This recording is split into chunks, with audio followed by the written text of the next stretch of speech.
Welcome back, hour 3 of the show. It is One Bills Live from Bills Training Camp. John Murphy with Steve Tasker, and right between us, a familiar face needs no introduction. People say that all the time. A face that needs no introduction. Darryl Talley is with us. Welcome. Good to see you at camp. I know you were here yesterday too, right? Not bad. How are you? You were here yesterday as well. Yes, came out yesterday to do the Play 60. Got a chance to go out and hang out with some of the kids on the field and had a good time. What brings you up here now? You're going to spend a few days. You'll be here Friday for the return of the blue and the red at the stadium. Yes, I'm coming up for the blue and the red scrimmage. Just to come up and see the guys and get a chance to get a preview of what the team looks like this year. I heard you talking to Steve, and I want to get Steve in on this too, about your work with Legend Community, a league-wide initiative for alumni like you, and you put it to work for yourself. Yeah, basically what we're doing is we've had over 20,000 guys play in the National Football League, and what we're trying to do is go back. About it, that's not that many. That's not that many when you think about it. A lot of them are dead. I know, but that's what I'm saying. We had 20,000, and what we're trying to do is get everybody connected back up with their team so that they can feel like they're part of their team and part of a family. Because you remember, Steve, how we felt in the locker room. We felt like a family. Absolutely. We felt like a group. When something went wrong with somebody, they could ask another person, hey, man, you got this going on? No, I got this going. Hey, do this. This will work. Right. We used to say the slant board. As the league has evolved, there's been more and more things the league has done for players, but the simple fact of the matter is it's hard to get hold of these guys and say, hey, now we got something we can help you with. And now we got a lot of guys, let's face it, the guy finishes his career in 1986 or 87 or 88 or whatever. And those are the guys I'm looking for. Right. Those guys are long gone. They're off on their way. And, they never circle back. They never do. We could help you with A, B, C, or D, and they don't know. I know they don't know because when we played in the league, it was like this. Okay, you're done playing football. We ain't got nothing else to do with you. Now, thanks for stopping by. Yeah, stop. Hey, thanks for a cup of coffee. But now we're trying to get those guys back involved so that we can find out what's going on because we're getting older and we're all having problems, man. Let's face it. The game is fun. Yeah. We all loved it. But we want everybody to feel that way about it. You ever notice if you sit around a bunch of guys that have played the game and one or two are not quite all there mentally. Yeah. If you sit there and talk to them, then all of a sudden they start to come around and they start turning around the way that they're doing things. Right. They start going backwards in what they're doing. And it's the point now where the league has grown so much. Even during your career, my career, the league kind of mushroomed. It turned into a multi-billion-dollar industry. Yeah, it definitely did that. Right, and it really mushroomed. One of the things that Ment is for and can do is now, when the guys do say goodbye to the game, they don't have to say goodbye for good. No. They can still stay connected. There's still room for them in the alumni and the Legends community. And that's the thing. And now they have different programs that are allowing the guys to get back involved with football if they want to. Right. There's scouting. There's front office. You can get involved to become a GM. Even ambassador. I would have loved it by now. I'm nothing. I'm an ambassador for the league. So am I. Right. So that's all I do. I mean, and I'm not on any payroll or anything. I'm just, I had a great experience. It was great for me. I got into the broadcast thing. And I see now a lot of other guys, like you got guys on the sidelines, they're the uniform police. Yeah. I mean, they're just in some little way, shape, or form, they just can stay connected. Just as long as they stay connected to the right. game because, let's face it, Sevy, we all love this game. This game is what we were about. Yeah. And if we can't give back to it and teach younger kids how to play it, then you know what? We're useless. Darryl Talley, our guest, came to the Bills' second-round pick in 1983 out of West Virginia. It was 36 years ago. And went to camp at Fredonia. And camp was different at Fredonia, wasn't it? Camp was really different at Fredonia. Give us the reasons why. What do you see here that you would never see back then? AstroTurf. Yeah. No contact, number one. Right. Because it was a meat grinder. It was a meat grinder 3 periods a day. We had 3 practices a day. Wow. So there's no golf carts around here. I didn't see very many guys on golf carts. Well, they don't have to drive anywhere. They don't have to go. They don't have to go that far. We had the facilities at Fredonia were spread out, so you had to get from one to the other, and it took a while. And guys would get golf carts to go back and forth and all of that. Another thing that was different too is the facilities themselves. Oh my God. And the staff. I mean, you've got probably twice the number of medical people here. You've got sports science people here. You've got not just the medical and the sports science, but also the strength conditioning. So all of this stuff is built around keeping the guys on the field and keeping them healthy. And see, the other thing that you see, we had a guy here that was way ahead of his time, long before it. His name was Rusty. Rusty, yeah, Rusty Jones. Rusty Jones did a tremendous job for us. He taught us a lot. He taught us how to eat. He taught us how to have food prepared. And he showed us there was another way to do it. And it works. Yeah. Well, I was thinking we had Joe Cribbs on the show yesterday, and he preceded you by a couple of years. But when you came to the Bills in '83, and there were a couple of tough, difficult years, like 2-win seasons, it wasn't until later in the '80s when things got turned around. They had to be difficult to start your career on those teams. Huh? My first year in '83, we had a chance to make the playoffs. We lost to Kansas City in Kansas City. Then the next year I came back. We were 2-14, 4-12. Oh no, 2-14 twice. 2-14, and then 4-12. So, like I tell everybody, I took my share of butt whoopings. Yeah. So the 4-12 year was week 10. That was 86. 86 was the year halfway through. Marv got the job. Jim's first year. First game was the first week of training. Last week of training camp. First week of the regular season. He showed up. And away it went from there, and they, And then 86 we got a lot of guys in 86. We had to draft. We drafted Andre, Bruce, and everybody else. And then 86. Bruce was 85. Bruce was 85. Right. But what I'm saying is in 86, 87, we were just all over each other. Remember, whatever you said, if you didn't like what somebody said, you chopped their head off. And that was the strike year, too, so that didn't help. Yeah, and that was the other thing. We were all out on strike, and we were all arguing with each other then. So when we came back, just continued. 88 came around, and we pulled everybody's pants down. Yeah. And from that point forward, I won't ask too much about that. Well, pulling everybody's pants down means we went 4-12. We went 12-4 out of nowhere. Yeah. We went 12-4 out of nowhere. And they were trying to figure out, well, where did all these guys come from all at once? Was there one guy, Darryl? I mean, again, you were in some tough years, 84 and 85, and you mentioned the guys who came through, Marv Levy, Bill Poley, and then you got teammates Kelly and Bruce and Thurman and Steve. Andre. Was there one guy that made you think, oh, this could turn out all right? As difficult as it was in 84 and 85, this might turn out. One guy you thought, oh, we're back headed in 84, 85? Well, no, after that. After that, I'm going to tell you what got me. And a lot of folks don't believe this, but when I watched Cornelius come off the ball, I went, oh, I got a pretty good step, but that boy right there quick. He's got a heck of a first step. I'm like, okay. I watched. I helped him. We learned to play the defense together, and just by watching him get off the ball, he made me play better. He made me want to play better because I got a guy now that I can compete with, I can talk to about different things that are going to happen on the field. And that's what we did. We actually talked through what we were going to do because remember everybody used to bounce the counter? Right. Well, me and Cornelius was sitting there in the meeting. He said, man, why don't we flathead the counter so we can make the tackle? Because we just taking ourselves out to play.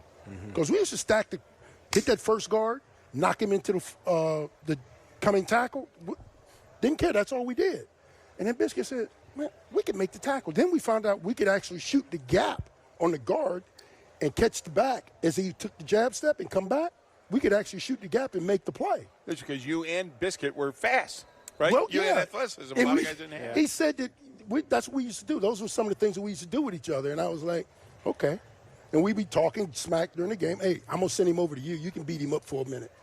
Yeah. And send the tight end back over there. I would agree. There are a lot of guys that change things, no question. But when we got Cornelius Bennett, who was the first pick in the draft. And we walked in, and he had everything you would want a first pick of the draft to have. That's it. And you added him to a pretty talented group. You added him to Bruce Smith and Darryl Talley and Shane Conlon and all those guys. It was like, wow. All of a sudden, it's like it was that thing that gave us that. It was that thing that gave us that next gear to allow us to expand and play on the field and be able to run with wide receivers. Because nobody had ever had linebackers running with wide receivers. I want to ask you about that. Darryl Talley is our guest. In that era now, the Bills are good, 4th Street Super Bowls. Were you aware that you had become like the conscience of the team? Because when people tell stories about that era now, whether it's Steve or Bruce or Kelly or anybody else, they all point to you as the guy who was sort of the conscience, sort of the mindset of that team. Were you aware of that back then? No, I just knew that if I had all my guys in a fight, I was like this. If I got my guys in a fight, I don't care who I'm playing or who I'm fighting. I'm going to win. And I had all the faith in the world in each and every one of those guys. I turn my back and not worry about what's going to happen behind me. And a lot of guys can't do that. And if you have guys on your team that you can turn your back and you can concentrate on something while they do their job, you're going to be pretty good. And me, being the conscience, I hate to lose. And hating to lose, I don't think there's anything worse. Losing just, it irks me, it irritates me to this day. Yeah. And I don't understand how people can get along with that. And I mean, you want to win at everything you do. You made a point during when we were getting ready for this interview about, you're kind of the big thing that concerns you about this team. They've done a lot of things right, off the field, on the field. The thing that concerns you is there's been a big turnover now this year for the first time in the coaching staff. Yeah. And I was thinking about that, and I think you're right, except that I've seen it work for the benefit when Marv came in, he had Hank Bulla's staff. Oh my God. Right. Okay. So then when he turned over his staff and got his guys in, Walt Corey came in, Teddy Marchibroda came in, Ted Cottrell came in, Chuck Lester. Right. We had Dick some guys. Roach. Right. We Chuck had Lester, Dick Roach, guys on the defensive side of the ball that were big difference makers for individual guys and, of course, as a whole. Talk to us about why that made such a difference. Certainly, you don't have to, throw Hank Bull and his staff under the bus, but tell me why these guys. He didn't get under the bus. I won't even mention his name, but no. Right. So tell me a little bit about, what made that coaching staff able to turn and I get it was better players, but talk about why they were special. What made these coaches special was we had guys like Elijah Pitts and Jim Ringo on the offensive side, Marchibroda. And what made them different was they would actually sit down and talk to you about the game, what's actually happening. Look, here's what I need you to do. I need you to do this. And they'd explain it to you. Instead of, some coaches would just tell you what to do, and that's it. You don't get an explanation. Right. Ours guy gave us your explanation. They showed you how it was done when you did it right. They said why. Yeah. And they told you. Here's why. You got a reason. And if you understood it, you go, oh, okay, I get that now. Now I understand. And the other thing that was great about them was that they would bring things back from games past and put them into the game plan on game day. Say, hey, no, we're going to go back to this. Okay, well, you know what you got to do? You know what you got to do? Yeah. Right. So that's what we would do. The thing that really made them good, they were more people-orientated, I think, and they wanted to know their guys. Mm-hmm. And if they knew their guys, they could trust their guys. Right. And that's what I think was the biggest thing they did. They developed a trust in us. Darryl Talley, our guest, 14 years in the NFL, 12 with the Buffalo Bills. You never missed a game in your 12 years with the Bills. How the heck did you do that? I told you, I don't like to lose. You never got hurt, or you just didn't acknowledge you were being hurt? I got hurt, but, there's a difference between hurt and pain and injury. Yeah. You got to know the difference. And if I was injured, I didn't play. If I was hurt, depending on how bad it hurt, I played. So I played. That's amazing. 12 years. I actually didn't miss a game until my 14th year in Minnesota. I missed the first game of opening game. Yeah. So if you're a guy who never missed a game, we've got this young guy that they drafted in the first round playing inside linebacker. He played outside. Tremaine Edmonds plays inside. You've seen him. I mean, the guy's different physically. What advice? What advice do you give a guy like Tremaine Edmonds when he comes in? Well, what I did was I talked to him the other day. I told him, I said, look, it's his team. It's time for him to take over and take control. And he just be in control of what's going on the field and your guys. Have your guys trust you and you trust them. Get them to do what you need them to do. If you got a guy that you need to have hold two guys at the line, he better be holding two guys, or you and he need to have a conversation. Yeah. See, because if you missed the tackle or whatever, when we got back to the huddle, we'd be talking about it because I know where everybody's supposed to be, and I was like, where were you? Well, I got beat. Okay, we can't get beat too many more times. Right. And that was the way we did it. Is it hard for players of this era, younger guys like Tremaine, to have that sort of relationship with their teammates, to be that open and frank and saying, hey, that's not going to work here? Here's the thing. He's got to do it. He's the linebacker. He's the head of that snake. He's the one calling the plays. He's the one that's making the changes. He and the safeties have got to talk. He's got to talk to his safeties. So all of them have got to be tied together on a string. And that's it. They all got to have the same language. They've all got to know what side of the field's going to have what side of the field's going to be bad and which side's not. You got to know where you're weakest on your defense. Yeah, and it boils down to. And if you know that, then you can play everything the other way. When he says something, everybody's got to hear it and understand it. And it can't be. That's it. What'd he say? Yeah, exactly. Yeah. What'd he say? No, it's got to be either hand signals, clap, either ground, floor, whatever, something.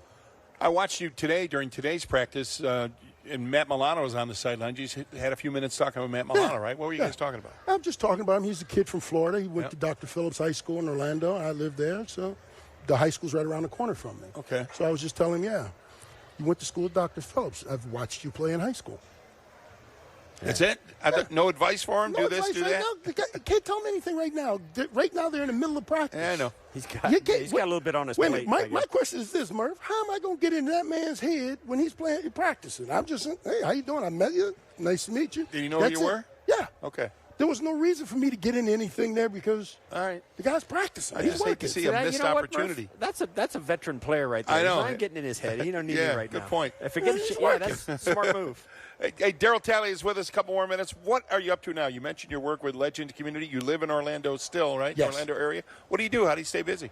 Right now, working in the Legends community. Like I said, I'm an ambassador for the Buffalo Bills. And right now, I'm just trying to stay upright, keep breathing good, and having a good time. He's coming to Buffalo, and he's not giving his old pal a call at all. I didn't hear from him. I'm getting my butt We didn't reamed. go. We didn't go. He didn't go out for wings. Didn't stop by the house. I'm getting reamed. It's like, oh, Daryl's in town. You know how Sarah, I found out you were coming to Sarah, town? I'm sorry. You know how I'm sorry, Sarah. You know how I found out you were you don't coming to miss town? Steve. Janine's Twitter. Oh, my That is God. unacceptable. Janine's Twitter. But, look, you know how my wife is. She's gonna say what she's gonna say. Even you didn't even put it out on the 5 Presidents text loops that you were going to be in town. No, I didn't put it on the 5 Are presidents. you on that link?